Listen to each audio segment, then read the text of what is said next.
2 years తర్వాత నేను noodles తింటున్నాను.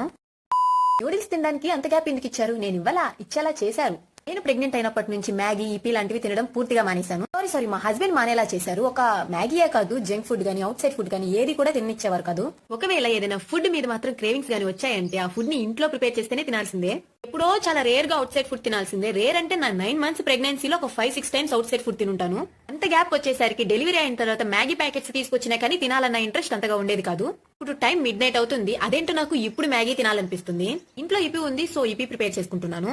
ఇప్పుడే ఇపి ఎందుకు ప్రిపేర్ చేసుకుంటున్నానంటే 2 రీజన్స్ ఉన్నాయి. ఫస్ట్ వన్ ఆకలేస్తుంది, సెకండ్ వన్ వీడియో తీసుకోవచ్చు కదా అని చెప్పి చేస్తున్నాను అనమాట. ఈ టైంలో ఇపి అయినా సరే మ్యాగీ అయినా సరే వెరైటీగా చేసుకునే అంత టైం ఉండదు కాబట్టి సింపుల్ గా ఇలా ప్రిపేర్ చేసుకుంటున్నాను. నాకు న్యూడిల్స్ సూప్ లా ఉంటే ఇష్టం ఉండదు, అందుకని న్యూడిల్స్ థిక్ గా అయ్యే వరకు ఉండిస్తాను. కానీ న్యూడిల్స్ మాడిపోయే వరకు తెచ్చుకోకండి. ఈ కన్సిస్టెన్సీలో ఉన్నప్పుడు గ్యాస్ ఆపేయండి. ఇది మొత్తం నేనే తిన్నాను అనుకుంటారేమో, కాదు ఇదంతా ఏమీ నేను తినలేదు. Okay guys, see you in my next video. Bye by.